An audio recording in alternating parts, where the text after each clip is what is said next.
Hola de nuevo. Hoy estudiaremos el apasionante tema del santuario. Acompáñame en este capítulo que lleva por título El Templo de Dios. El pasaje bíblico que más que ninguno había sido el fundamento y el pilar central de la fe adventista era la declaración: hasta 2300 tardes y mañanas, entonces el santuario será purificado. Daniel 8:14. En común con el resto del mundo cristiano, los adventistas creían entonces que la tierra, o alguna parte de ella, era el santuario. Entendían que la purificación del santuario era la purificación de la tierra por medio del fuego del último y supremo día, y que ello se verificaría en el segundo advenimiento. De ahí que concluyeran que Cristo volvería a la tierra en 1844. Pero el tiempo señalado había pasado y el Señor no había aparecido. Los creyentes sabían que la palabra de Dios no podía fallar. Su interpretación de la profecía debía estar pues errada. ¿Pero dónde estaba el error? Negar los cómputos proféticos no tenía sentido, puesto que las evidencias eran irrefutables. La profecía de las 70 semanas de Daniel 9 justificaba perfectamente el cálculo por el cual los 2300 días de Daniel 8 llegaban hasta el año 1844. Sin embargo, Cristo no había venido. A pesar de que muchos abandonaron su fe, no fueron pocos los que, orando con fervor, volvieron a considerar su situación y estudiaron las Santas Escrituras para descubrir su error. Como no encontraron ninguno en sus cálculos de los periodos proféticos, fueron inducidos a examinar más de cerca la cuestión del santuario.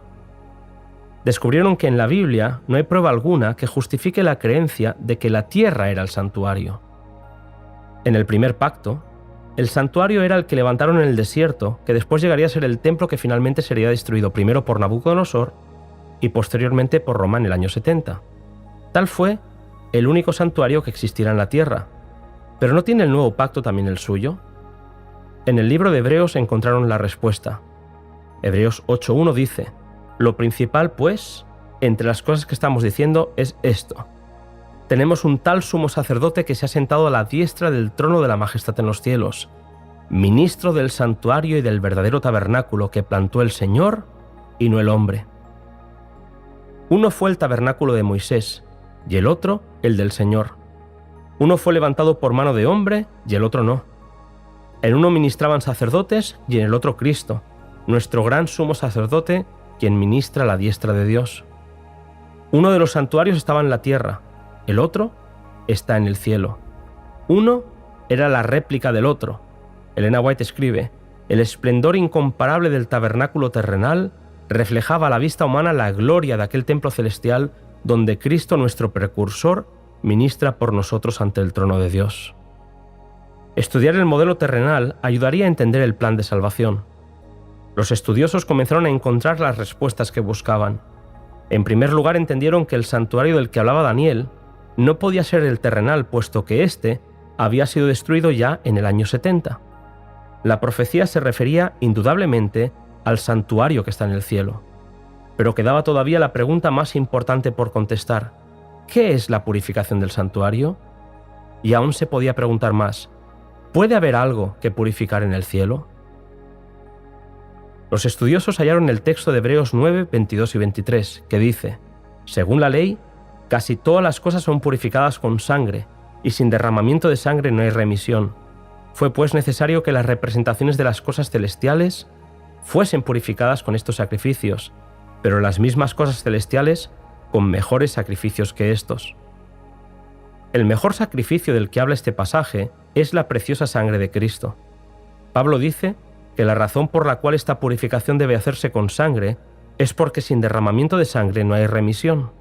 La remisión es el acto de quitar los pecados, y el santuario terrenal explicaría perfectamente este tema a los estudiosos de la Biblia. El servicio del santuario terrenal consistía en dos partes. Los sacerdotes ministraban diariamente en el lugar santo, mientras que una vez al año el sumo sacerdote efectuaba un servicio especial de expiación en el lugar santísimo, para purificar el santuario. Cada día, los pecados de Israel eran transferidos al santuario, y era necesario que se hiciera un servicio especial para eliminarlos. A ese día especial se le conocía como el gran día de las expiaciones, cuando el sumo sacerdote entraba en el lugar santísimo del santuario para purificarlo. Este servicio culminaba el calendario anual de los servicios del calendario. Era el día más importante del año. Toda la ceremonia estaba destinada a inculcar a los israelitas una idea de la santidad de Dios y de su odio por el pecado. Toda la congregación de Israel debía pasar el día en solemne humillación ante Dios, con oración, ayuno y examen profundo del corazón. Año tras año, al celebrar el día de la expiación, el tabernáculo mostraba grandes lecciones del plan de redención. Cristo es nuestra ofrenda, nuestro sacrificio. Además, después de su ascensión, nuestro Salvador empezó a actuar como nuestro sumo sacerdote. Pablo dice: «No entró Cristo en un lugar santo hecho de mano, que es una mera representación del verdadero, sino en el cielo mismo, para presentarse ahora delante de Dios por nosotros». Elena White escribe: «La obra del sacerdote en el servicio diario consistía en presentar ante Dios la sangre del holocausto, como también el incienso que subía con las oraciones de Israel. Así es como Cristo ofrece su sangre ante el Padre en beneficio de los pecadores, y así es como presenta ante Él, además, junto con el precioso perfume de su propia justicia, las oraciones de los creyentes arrepentidos». Tal era la obra desempeñada en el primer departamento del santuario en el cielo. La sangre de Cristo, ofrecida en beneficio de los creyentes arrepentidos, les aseguraba el perdón y la aceptación acerca del Padre, pero no obstante, sus pecados permanecían inscritos en los libros del registro. Como en el servicio típico había una obra de expiación al fin de año, así también, antes de que la obra de Cristo para la redención de los hombres se complete, queda por hacer una obra de expiación para quitar el pecado del santuario.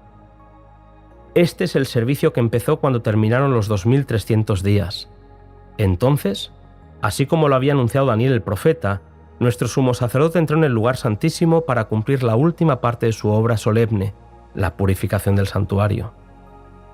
Elena White sigue diciendo: «La purificación del santuario implica, por lo tanto, una obra de investigación, una obra de juicio.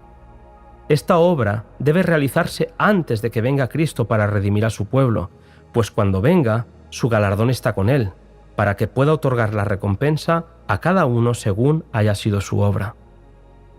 Así, los que andaban en la luz de la palabra profética vieron que en lugar de venir a la tierra al final de los 2300 días, en 1844, Cristo entró entonces en el lugar santísimo del santuario celestial para cumplir la obra final de la expiación preparatoria para su venida. El santuario había sido clave para entender la profecía bíblica. Si este capítulo te ha parecido interesante, ve al libro El conflicto de los siglos, busca el capítulo 24 y léelo con calma. Espero que no te pierdas el siguiente capítulo, en el que hablaremos de Jesús, nuestro abogado.